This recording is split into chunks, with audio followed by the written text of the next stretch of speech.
Mi madre me acusa de ser un desalmado por querer exigir la manutención de mi padre, pero un documento oculto revelará su gran mentira. Me desperté con 50 notificaciones de familiares lejanos preguntándome por qué estaba extorsionando a mi propia madre. Resulta que Tatiana, la mujer que me dio la vida, decidió que publicar un manifiesto en Facebook acusándome de criminal era la mejor respuesta a mi solicitud de ayuda para pagar la universidad. Mirando la pantalla mientras me tomaba un café frío, comprendí de inmediato que la lógica de mi hogar operaba bajo leyes que desafiaban la física y todavía no asimilo el nivel de locura que alcanzamos para llegar a este punto. Tatiana siempre se vendió ante el mundo entero como una auténtica mártir de la crianza que me había sacado adelante completamente sola y sin ayuda de nadie. Ella solía reunir a las vecinas en el patio para relatar las interminables peripecias y sacrificios sobrehumanos que supuestamente realizaba por mi futuro.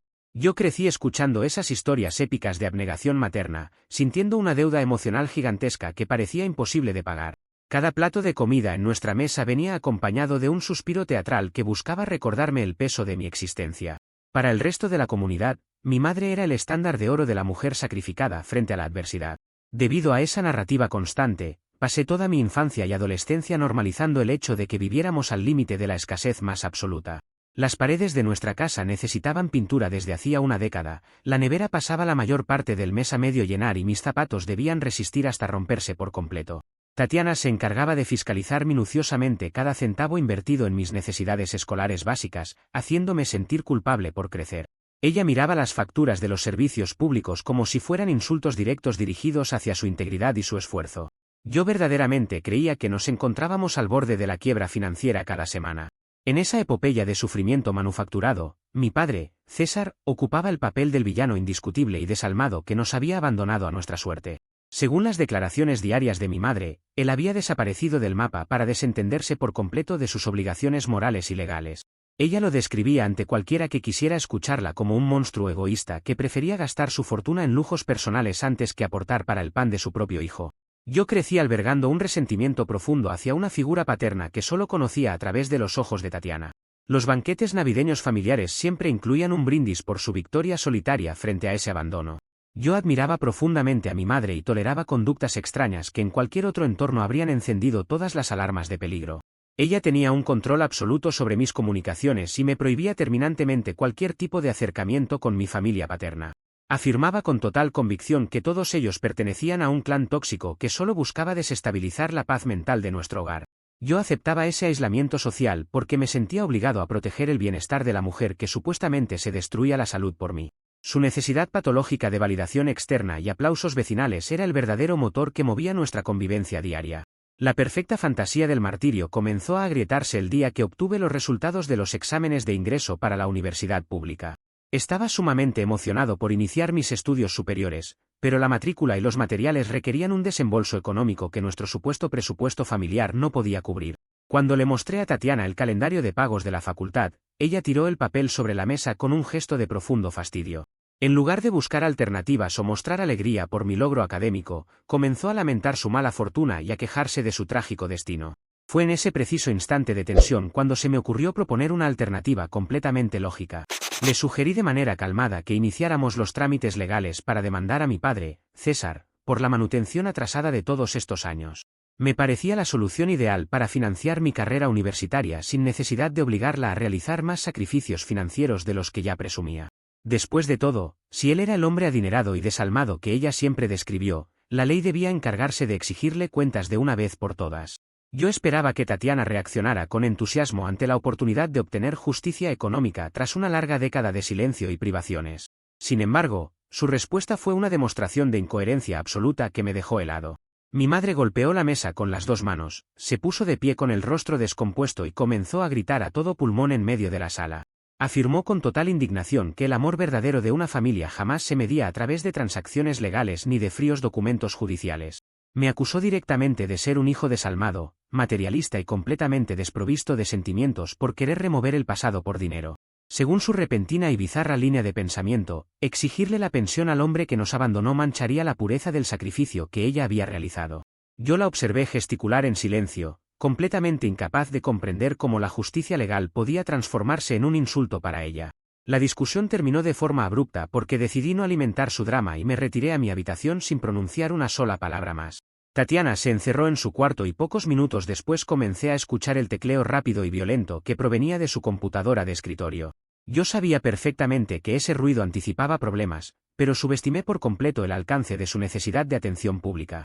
En menos de 2 horas, mi teléfono celular empezó a recibir decenas de mensajes de texto de tíos, primos y conocidos de la colonia. Mi propia madre había decidido trasladar nuestro desacuerdo privado directamente al tribunal de las redes sociales. Ella había publicado un extenso y ridículo texto en su perfil de Facebook donde me exponía ante toda su lista de amigos como un holgazán oportunista. La publicación afirmaba textualmente que yo era un mal hijo que intentaba extorsionar a su pobre padre ausente en lugar de ponerme a trabajar como la gente decente. Tatiana se pintaba a sí misma como la víctima de un joven codicioso que prefería arrastrar a su familia a los tribunales antes que ganarse el pan con el sudor de su frente. Ver a mi progenitora distorsionando la realidad de esa manera tan baja para obtener la lástima de extraños en Internet provocó un quiebre absoluto en mi mente. En ese momento comprendí que las personas con un perfil de indignada moral no entienden de razones, sino de narrativas que alimenten su propio ego. Si yo intentaba defenderme públicamente en los comentarios de su publicación, solo lograría darle el espectáculo mediático que ella tanto deseaba para validarse. Decidí que la mejor estrategia era adoptar una postura de absoluta calma exterior, ignorar por completo el linchamiento digital de sus seguidores y bloquear el ruido emocional. Mi silencio total sería la primera pieza de un plan mucho más profundo y estructurado que ejecutaría desde las sombras. No iba a permitir que sus publicaciones de Internet decidieran el rumbo de mi educación universitaria. Empecé a investigar mis opciones legales en absoluto secreto durante las noches siguientes, utilizando la computadora de la biblioteca pública para no dejar rastros. Me dediqué a buscar asesoría jurídica gratuita sobre los derechos de los hijos mayores de edad respecto a las pensiones alimenticias retroactivas en nuestro país. Tatiana continuaba lanzándome miradas de desprecio en la cocina y suspirando con mayor fuerza para notar mi supuesta culpa, pero mi mente ya estaba en otra parte. Su desesperación por mantener intacto su papel de mártir perfecto la había llevado a cometer el peor error de su vida, subestimar mi capacidad de observación. La farsa de las redes sociales tenía los días contados, y yo me encargaría de que la caída fuera impulsada por su propio peso. Comentarios de la historia principal. Usuario anónimo 1 dice, vaya, qué hermosa es la lógica de esta señora. Prefiere mantener el romanticismo del amor verdadero intacto antes que permitir que su propio hijo pague la matrícula de la facultad. Se nota que las bendiciones de Internet pagan los semestres de medicina de inmediato. Respuesta de OP, el amor de madre es un sentimiento muy bonito, pero lamentablemente la ventanilla de pagos de mi universidad exige transferencias bancarias y no poemas sobre el sacrificio. Es bastante curioso que prefiriera mandarme a trabajar públicamente en Facebook antes que tocar los bolsillos del supuesto monstruo que nos abandonó. Usuario anónimo 2 dice, eres un desconsiderado total con tu madre, Mauricio. Deberías tener un poco más de empatía por la mujer que se rompió el lomo criándote sola en lugar de querer arrastrarla a los tribunales y armar pleitos por dinero. Consíguete 3 empleos y deja de quejarte tanto. Respuesta de OP, agradezco tu juicio simplón, pero la realidad económica y mi derecho legal a estudiar superan cualquier intento de manipulación emocional en las redes sociales. Mantener la calma frente a sus mentiras públicas no me hace un holgán, me da el tiempo necesario para resolver las cosas donde verdaderamente importa, en el juzgado. Actualización 1. Ha pasado 2 semanas desde la última actualización. Todo iba bien hasta que Tatiana, decidida a obligarme a madurar y dejar de exigir dinero, me consiguió un empleo de jornada completa en el almacén de un conocido suyo. Ella anunció la noticia durante el desayuno con una sonrisa de absoluta victoria moral dibujada en el rostro.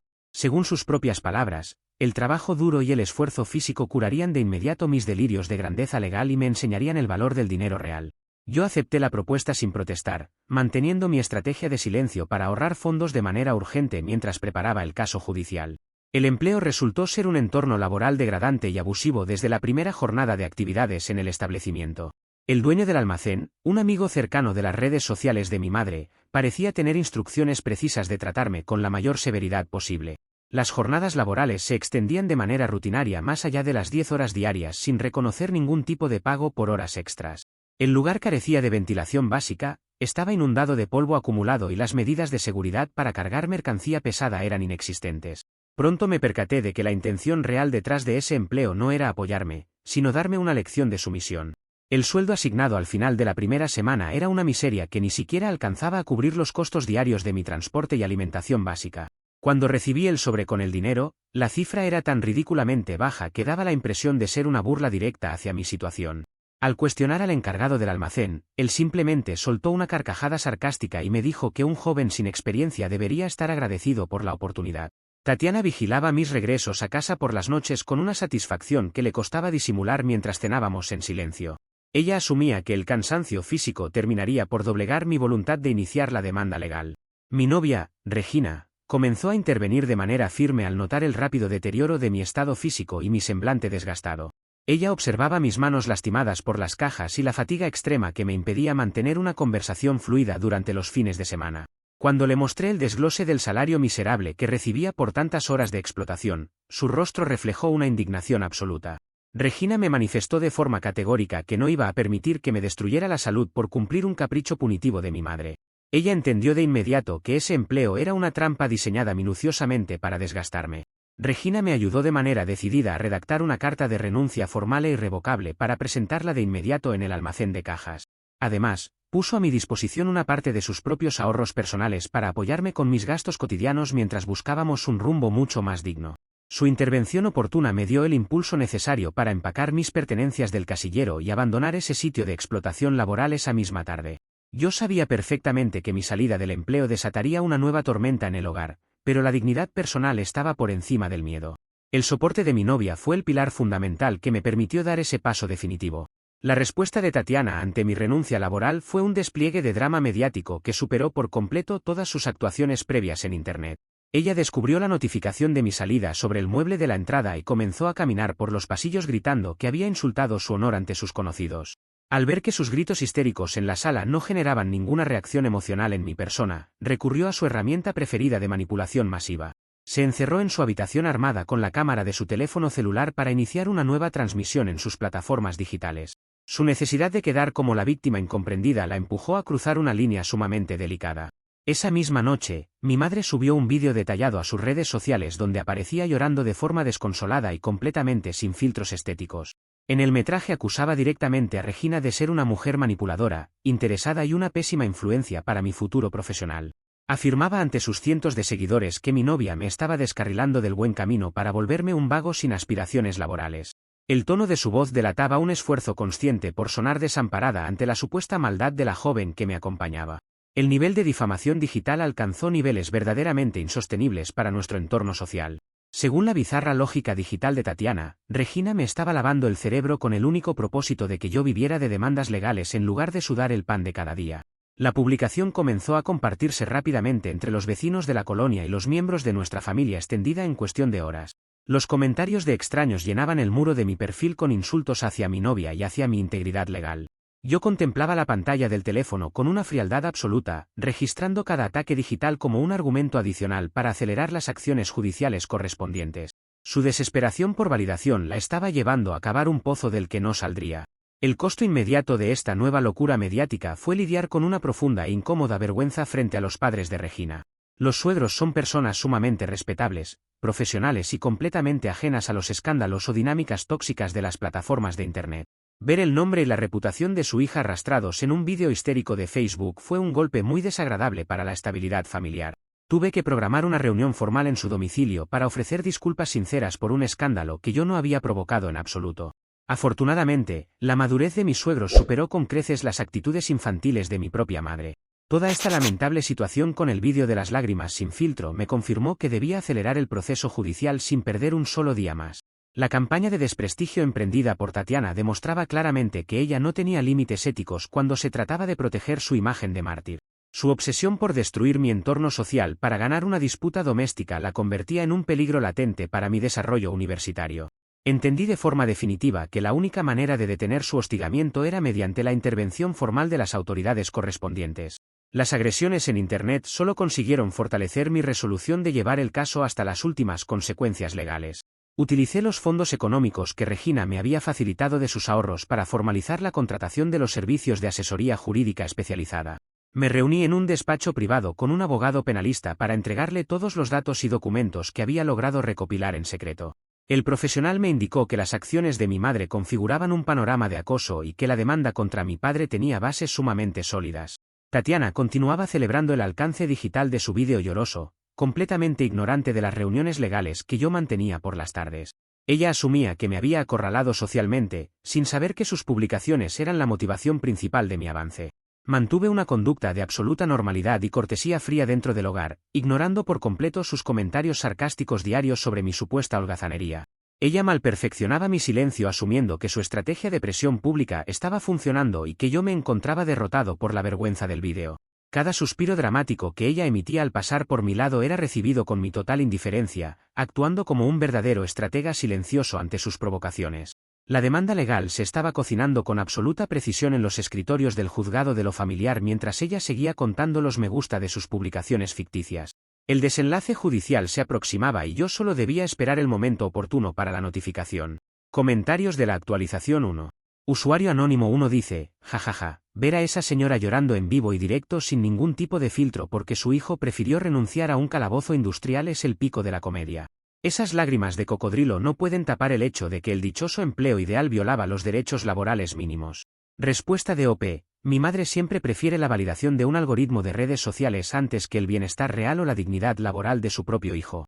El empleo que me consiguió con tanto orgullo familiar ni siquiera pagaba el salario mínimo vigente, pero para su narrativa digital lo importante era verme sufrir para enseñarme una lección. Usuario anónimo 2 dice, la verdad es que esa novia tuya, Regina, me da la impresión de ser una intrusa que se mete en dinámicas familiares que no son de su incumbencia. Solo está destruyendo el vínculo sagrado entre una madre y su hijo por puras ganas de llevar la contraria. Debería mantenerse al margen. Respuesta de OP. Es bastante sencillo lanzar juicios desde el anonimato, pero Regina fue la única persona que puso dinero real de su bolsillo para apoyarme a continuar mis estudios superiores. Mientras mi novia me ofrecía una salida digna de la explotación, mi madre se dedicaba a armar campañas de difamación en Internet para proteger su orgullo. Actualización 2. Ha pasado 2 meses desde la última actualización. Todo iba bien hasta que Tatiana descubrió que yo, respaldado económicamente por Regina, ya había contratado al abogado penalista para proceder con la demanda de pensión contra César. El documento de notificación del juzgado familiar llegó directamente a nuestra dirección postal una mañana en la que yo me encontraba en la facultad. Ella abrió la correspondencia asumiendo que se trataba de una factura ordinaria y su rostro se transformó por completo al leer los sellos oficiales del Estado. La certeza de que su hijo no había cedido ante sus presiones digitales la descolocó de manera inmediata. Decidida a salvar su reputación de madre santa ante toda la comunidad vecinal, planeó una represalia de proporciones verdaderamente teatrales y absurdas. No le bastó con gritar en los pasillos de la casa ni con publicar otro texto kilométrico lleno de reproches en sus perfiles de Internet. Ella necesitaba una validación pública presencial que destruyera mi credibilidad estudiantil antes de que la primera audiencia judicial tuviera lugar en la corte. Pasó toda la tarde previa encerrada en su habitación confeccionando los materiales necesarios para su próximo acto de supuesta indignación moral. Yo escuchaba el ruido de las tijeras y el pegamento sin imaginar la magnitud de su plan. A la mañana siguiente, organizó una protesta unipersonal justo en la entrada principal de mi universidad durante la hora de mayor afluencia de alumnos. Se plantó con firmeza en el acceso peatonal del campus sosteniendo unos carteles gigantescos que llamaban la atención de todos los transeúntes que ingresaban a los edificios. En las pancartas aparecía mi fotografía impresa en alta resolución junto a un lema enorme que decía hijo demandante, vergüenza social. Los estudiantes de diversas carreras se detenían a observar el surrealista espectáculo con una mezcla de confusión, asombro y risas mal contenidas. La escena parecía extraída de un programa de comedia caótica de televisión. Cuando Tatiana me vio pasar junto a mis compañeros de clase, su mirada se encendió con un brillo de absoluta locura escénica y teatral. Sin mediar palabra ni advertencia alguna, sacó de una bolsa plástica varios cartones de huevos y bolsas llenas de harina que tenía preparadas para el ataque. Comenzó a arrojármelos encima con una puntería sorprendente mientras gritaba insultos morales a todo pulmón para que todo el campus escuchara sus lamentos. Afirmaba textualmente que prefería ver mi carrera universitaria completamente destruida antes que permitir que yo consumara mi supuesta extorsión legal en contra de su pasado. Sus alaridos resonaban con fuerza en los pasillos exteriores. El impacto de los proyectiles caseros me cubrió la ropa, los libros y el rostro en cuestión de pocos segundos frente a decenas de testigos presenciales. Mis compañeros de aula se apartaron horrorizados por la violencia física repentina de la mujer que afirmaba ser mi protectora. Los teléfonos celulares de la comunidad estudiantil salieron de los bolsillos de inmediato para registrar el bizarro incidente en formato de vídeo para las redes. Tatiana parecía crecerse ante las cámaras improvisadas, aumentando los sollozos dramáticos y los gestos de dolor para convencer a la audiencia de su supuesta santidad maternal. La humillación pública pretendía quebrantar mi resolución. A pesar de la enorme vergüenza que significaba estar cubierto de harina y huevo crudo en mi propio centro de estudios, mantuve mi postura de muro de piedra. No le respondí las agresiones verbales, no intenté arrebatarle los carteles de las manos ni le otorgué el espectáculo de un hijo enfurecido perdiendo los estribos. Limpié un poco mis ojos con el dorso de la mano y me quedé de pie observándola con una indiferencia emocional absoluta y cortante.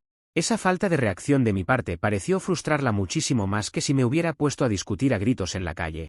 Su teatro se quedaba sin el antagonista que necesitaba. El personal de seguridad del campus universitario no tardó en intervenir al percatarse del enorme desorden que se estaba generando en la vía pública de acceso. 2 oficiales se aproximaron rápidamente para rodear a mi madre y retirarla de manera pacífica pero firme del perímetro de la institución educativa. Ella intentó resistirse al desalojo argumentando que estaba ejerciendo su derecho divino a educar a un hijo descarriado ante los ojos de la sociedad moderna. Los guardias ignoraron por completo sus justificaciones morales y la escoltaron lejos de las instalaciones mientras ella continuaba lanzando amenazas e insultos al aire. Su manifestación unipersonal había terminado. Mis amigos más cercanos me acompañaron de inmediato a los baños de la Facultad de Ingeniería para intentar retirar la mezcla pastosa de mi cabeza. El olor penetrante a huevo crudo y la textura pegajosa de la harina sobre mi cabello configuraban una experiencia sumamente desagradable y difícil de asimilar en ese momento. Mientras me lavaba bajo el chorro de agua fría, escuchaba los comentarios de incredulidad de los demás alumnos sobre la conducta de mi progenitora. Yo permanecía en silencio, procesando el violento evento no como una derrota personal, sino como la confirmación definitiva de la desesperación absoluta de Tatiana. Su puntería con los huevos era el reflejo de su impotencia. Lo verdaderamente gracioso e inesperado de toda esta puesta en escena fue el efecto secundario directo que generó dentro de la administración de la escuela. El escándalo en la puerta principal fue de tal magnitud que atrajo la atención inmediata de las máximas autoridades universitarias de la facultad ese mismo día.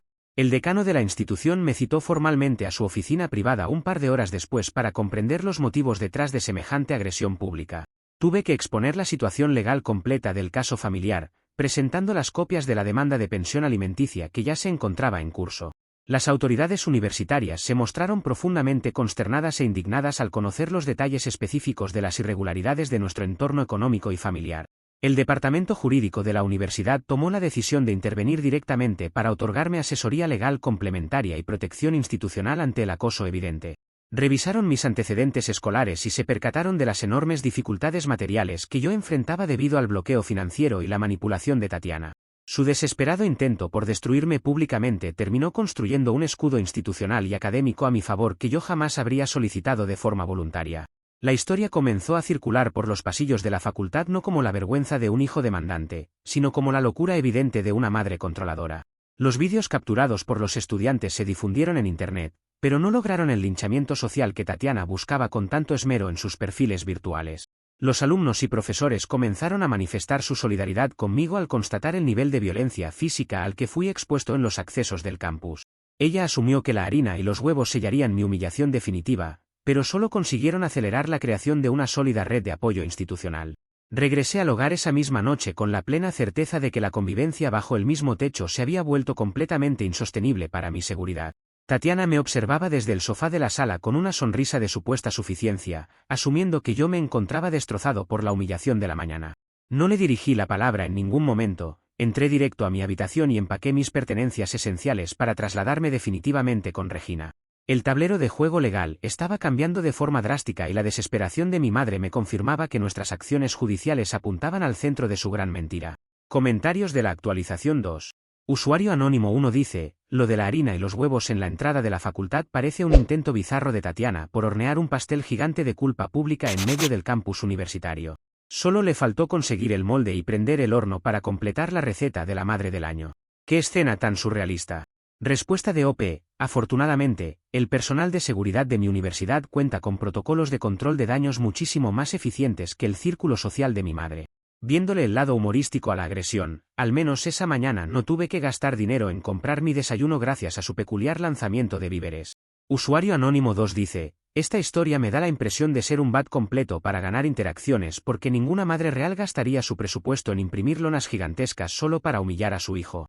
El nivel de producción ya me parece demasiado exagerado para ser verdad en el mundo real. Respuesta de OP. Comprendo perfectamente tu escepticismo ante la locura, pero cuando la indignación moral más absoluta se junta con el acceso a una imprenta publicitaria local, la realidad supera a cualquier ficción de Internet.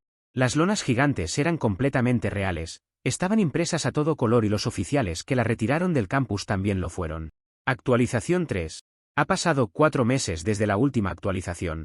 Todo iba bien hasta que llegamos a las audiencias preliminares de la demanda y mi abogado presentó un descubrimiento financiero masivo tras auditar las cuentas. El proceso de recolección de información bancaria oficial había sido lento pero sumamente riguroso debido a las órdenes emitidas por el juez de lo familiar. Nos sentamos en la pequeña sala del tribunal frente a un magistrado que revisaba los expedientes con una seriedad que imponía respeto inmediato. Tatiana se encontraba al otro lado de la mesa de audiencias, manteniendo su clásica postura de víctima ofendida por los trámites judiciales. Mi defensor tomó la palabra y desplegó una serie de carpetas oficiales que contenían el historial bancario detallado de las cuentas de mi madre durante la última década. Los registros oficiales emitidos por las instituciones financieras centrales revelaron una verdad que me dejó completamente helado en mi asiento por varios minutos. Mi padre, César, no nos había abandonado económicamente en ningún momento de mi crecimiento o estudios como ella siempre nos aseguró a todos. Los documentos oficiales demostraban que él había estado depositando una generosa y cuantiosa pensión mensual de manutención de manera ininterrumpida durante 10 años. Los depósitos de dinero se realizaban de forma mensual directamente en una cuenta bancaria secreta que estaba registrada bajo el nombre exclusivo de Tatiana. Mi madre ocultó con una precisión milimétrica la existencia de esos fondos económicos a lo largo de toda mi infancia y adolescencia en el hogar.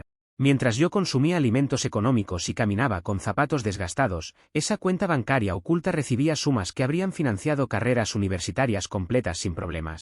La revelación destruyó en un solo instante cada recuerdo de carencia y miseria que yo guardaba con tristeza de mi pasado familiar. El desglose detallado de los movimientos financieros de esa cuenta oculta reveló los conceptos reales en los que se gastaba ese capital destinado a mi crianza. Los estados de cuenta oficiales mostraban retiros masivos efectuados en agencias de viajes de lujo internacionales y pagos directos a clínicas privadas de cirugías estéticas. Tatiana utilizaba el dinero proveniente de mi supuesta manutención ausente para costearse vacaciones exclusivas y costosos retoques quirúrgicos personales. Ella necesitaba fingir una miseria extrema en el hogar para sostener su lucrativa narrativa de mártir de la crianza ante el círculo vecinal. Su ego se alimentaba de la mentira que construyó. El impacto visual de contemplar las pruebas bancarias impresas provocó un silencio sepulcral e incómodo entre los familiares cercanos que habían asistido a la corte para apoyarla. Mis tías y primos, que siempre la aplaudieron públicamente por su supuesto sacrificio solitario, contemplaban los documentos con una expresión de absoluto asco y decepción. La gran mentira histórica que había mantenido unida a la familia en contra de mi padre se desmoronaba por completo frente a sus propios ojos en el tribunal. Tatiana comenzó a perder el color de la piel al percatarse de que los números bancarios no se borraban. Al verse completamente expuesta, acorralada por las evidencias de la auditoría y sin salidas argumentales válidas, intentó victimizarse recurriendo a su agresivo drama de siempre. Se puso de pie de manera violenta, golpeando la mesa de la sala judicial y señalando a mi abogado defensor con un dedo índice tembloroso. Gritó con una voz chillona que el verdadero problema en ese recinto era el tono acusatorio, la falta de respeto y la misoginia institucional del profesional legal. Afirmaba ante el estrado que se estaba cometiendo un atropello intolerable al fiscalizar las cuentas privadas de una madre ejemplar. Su desesperada estrategia de llevar el drama teatral al límite y faltarle al respeto al procedimiento de la corte provocó un efecto adverso inmediato en la autoridad judicial. El juez de lo familiar, visiblemente harto de sus interrupciones histéricas, sus ademanes exagerados y sus evasivas absurdas, golpeó el mazo con una fuerza que hizo vibrar el estrado de madera. Le advirtió con tono severo que se encontraba en un tribunal de justicia y no en una transmisión en vivo de Internet para buscar compasión. La frialdad del magistrado fue el aviso definitivo de que su show moralista había terminado. Debido a la evidente e innegable contradicción entre sus declaraciones juradas de pobreza extrema y los millonarios movimientos de la cuenta oculta, la situación legal empeoró drásticamente. El juez ordenó en ese mismo acto de audiencia una revisión exhaustiva, forense y detallada de todos sus bienes inmuebles, propiedades y cuentas financieras activas en el país. El proceso legal se transformó de una simple reclamación de pensión alimenticia en una investigación profunda por fraude procesal, malversación de fondos y falsedad de declaraciones. Tatiana escuchó la orden dictada por el juez con una mirada de absoluto terror que jamás le vi. Salimos del edificio de los tribunales en medio de un ambiente de tensión familiar sumamente denso que se podía cortar con facilidad. Los familiares que la acompañaban se retiraron del recinto judicial sin dirigirle una sola palabra de consuelo, dándole la espalda de manera categórica tras descubrir el engaño. Ella intentó sujetar el brazo de su hermana mayor para ensayar una nueva justificación sobre las cirugías, pero fue rechazada de forma inmediata y cortante. La santa de las redes sociales se había quedado completamente sola en el mundo real en cuestión de 2 horas de audiencia preliminar. Ahora su mentira histórica quedó completamente desmantelada ante la ley y se encuentra al borde de un colapso legal y financiero absolutamente inevitable y destructivo. Mi abogado me extendió una felicitación por haber mantenido la cordura, la cabeza fría y el silencio estratégico durante los meses previos de recopilación documental. Nuestra decisión de no responder a sus provocaciones ni a sus ataques con harina impidió que ella sospechara que estábamos auditando sus cuentas reales. Su propio egocentrismo cegó su capacidad de anticipar que su hijo desalmado desarmaría su trampa con matemáticas bancarias oficiales. Regresé al departamento que compartía con Regina sintiendo una paz mental y espiritual que no había experimentado en toda mi vida consciente. La certeza jurídica de que mi padre, César, no había sido el monstruo desalmado de mi infancia me generaba un alivio profundo e indescriptible. Comprendí que las carencias materiales en las que crecí no fueron culpa de la escasez, sino un escenario artificial montado para sostener su teatro digital. El panorama judicial se encontraba completamente a mi favor y la caída definitiva de mi madre era solo cuestión de tiempo y trámites formales. Mientras tanto, desde su vivienda ahora silenciosa, ella continuaba enviándome mensajes de texto desesperados acusándome de haber destruido la unidad familiar por pura codicia material. Yo contemplaba las notificaciones de mi teléfono con la misma indiferencia de piedra con la que recibí sus agresiones físicas en la entrada del campus. Su total incapacidad para asumir la responsabilidad legal de sus acciones la estaba empujando de cabeza a un abismo del cual ninguna publicación de Internet podría salvarla. El proceso judicial marchaba con paso firme hacia la sentencia definitiva que pondría fin a sus mentiras. Comentarios de la actualización 3. Usuario Anónimo 1 dice, aquí es donde todas las piezas del rompecabezas financiero encajan a la perfección gracias al trabajo del abogado penalista. Con razón la pobre madre soltera y humilde siempre lucía extrañamente rejuvenecida y con la piel estirada en sus vídeos de quejas en Facebook. El misterio estético ha sido resuelto. Respuesta de OP. Ver los estados de cuenta oficiales del Banco Central hizo que muchos recuerdos extraños de mi infancia cobraran un sentido completamente diferente de un momento a otro. Las fechas de los depósitos mensuales que enviaba mi padre coincidían de manera exacta con los días en que ella se ausentaba de la casa por sus supuestos retiros espirituales. Usuario Anónimo 2 dice, Tatiana es literalmente el equivalente a un villano corporativo de película infantil animada que le roba los ahorros a los huérfanos mientras exige aplausos y monumentos por su liderazgo ejemplar. ¿Qué nivel de doble moral tan impresionante y repulsivo tiene esa señora con su propio hijo? Respuesta de OP. Recibo este descubrimiento financiero no como una venganza personal, sino como una validación judicial y moral que estuve esperando en silencio durante años. El karma de las plataformas de Internet puede llegar a tardar bastante, pero el de las auditorías bancarias llega con un desglose detallado de movimientos e intereses incluidos. Actualización 4. Ha pasado 8 meses desde la última actualización. Todo iba bien hasta que la sentencia final cayó con todo su peso legal y financiero sobre la realidad material de Tatiana. Nos reunimos por última vez en la sala principal del juzgado de lo familiar para escuchar la lectura del veredicto definitivo por parte del magistrado encargado del caso.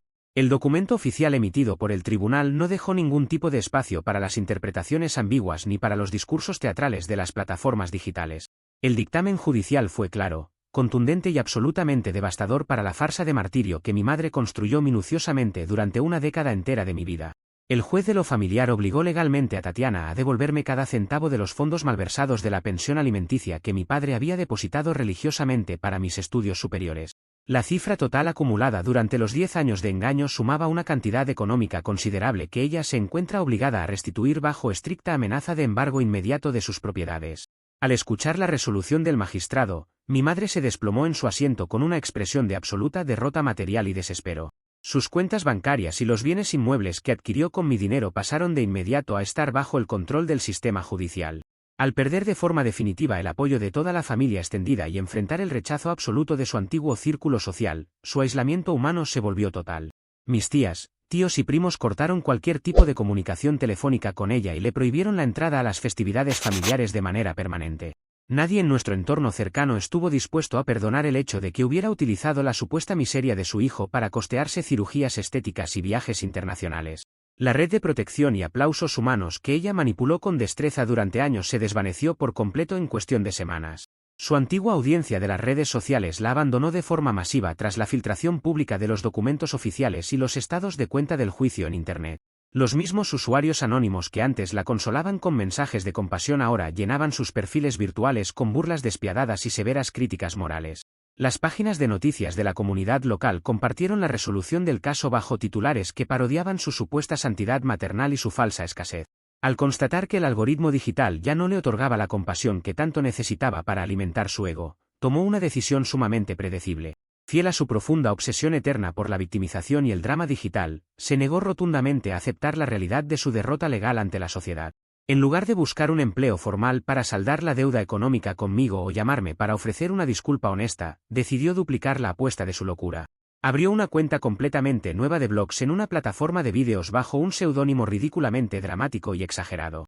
Su único objetivo aparente era iniciar una nueva campaña virtual para limpiar su nombre frente a los pocos internautas despistados que encontraran su canal. En sus nuevas transmisiones digitales afirma ante las cámaras que mi padre César y yo nos aliamos con un grupo de piratas informáticos internacionales de alto nivel. Sostiene con absoluta seriedad y aplomo que hackeamos las bases de datos de las instituciones financieras centrales para falsificar 10 años de estados de cuenta.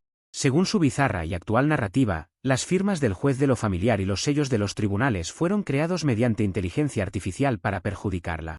El nivel de desconexión con la realidad material de sus argumentos roza lo verdaderamente cómico, absurdo e insostenible para cualquiera. Actualmente sostiene ante sus escasos 3 seguidores que todo el proceso judicial es un complot internacional diseñado específicamente para destruir su integridad como mujer y madre. Afirma en sus vídeos que el sistema legal de la nación busca castigar de forma ejemplar a las madres que educan a sus hijos con mano dura y valores tradicionales. Sus publicaciones apenas alcanzan un puñado de visualizaciones de personas que ingresan únicamente para escribir comentarios sarcásticos y reírse de sus teorías de conspiración informática. Ella responde a cada crítica acusando a los internautas de ser perfiles falsos pagados por mi abogado defensor para hostigarla. Por mi parte, actualmente curso mis estudios universitarios en la facultad de manera completamente tranquila y sin la asfixiante presión financiera que casi destruye mi futuro al inicio. El dinero recuperado legalmente mediante la sentencia judicial ejecutada cubre por completo el costo de mis mensualidades, mis libros, mis herramientas técnicas y mis proyectos académicos. Ya no tengo que preocuparme por las amenazas de desalojo de las viviendas ni por soportar las miradas de reproche moral en la mesa de la cocina. El derecho legal a la educación superior se impuso de forma contundente sobre la manipulación emocional que padecí. Vivo en absoluta paz, estabilidad y armonía en un departamento pequeño pero cómodo que alquilé junto a Regina, completamente alejado de cualquier drama familiar innecesario. Ella continúa siendo mi pilar fundamental de apoyo y la tranquilidad de nuestro nuevo hogar es algo que no cambiaría por ningún bien material en este mundo. Sus padres me recibieron nuevamente en su entorno con los brazos abiertos y las disculpas sinceras tras aclararse la verdad absoluta del escándalo de la harina. El alivio de despertar cada mañana sin el temor a una nueva locura mediática en las redes es el mejor resultado posible. Mientras tanto, Tatiana pasa sus días enteros grabando vídeos histéricos y monólogos infinitos desde una sala residencial completamente vacía, desolada y silenciosa. La casa que antes utilizaba para montar sus escenarios de falsa miseria ahora carece de muebles debido a los embargos ejecutados por la sentencia del juez. Ella continúa colocándose frente a la cámara de su teléfono celular, gesticulando con la misma indignación moral artificial que utilizaba en la entrada de mi campus universitario. La enorme diferencia radica en que actualmente el eco de las paredes desnudas es el único testigo real de sus lamentos virtuales. Mi madre se encuentra atrapada para siempre en el personaje de la víctima perfecta que ella misma construyó, pulió y perfeccionó minuciosamente a lo largo de los años. Su propia estrategia de utilizar la moralidad y las apariencias como un arma para someter a los demás terminó cavando su propia tumba social, familiar y legal. El boomerang de sus mentiras sistemáticas regresó con la fuerza de una auditoría forense impracticable que no pudo detenerse con lágrimas fingidas ni transmisiones en vivo. Su patológica obsesión por la validación digital la condenó a una soledad absoluta que se transmite diariamente para 3 espectadores virtuales. Miro hacia atrás en el tiempo y me percato de que el silencio estratégico fue la mejor herramienta que pude haber elegido para enfrentar semejante nivel de manipulación doméstica. Dejar que su propia inercia caótica y su soberbia la enterraran por su cuenta me evitó caer en el fango de las discusiones públicas que ella tanto dominaba. Hoy tengo el futuro académico que ella intentó negarme con saña y la verdad resplandece con claridad en los registros oficiales de un tribunal de justicia. Ella se quedó confinada en su pantalla y sus delirios de persecución informática, mientras que yo me quedé con mi vida, mi carrera y mi libertad intactas.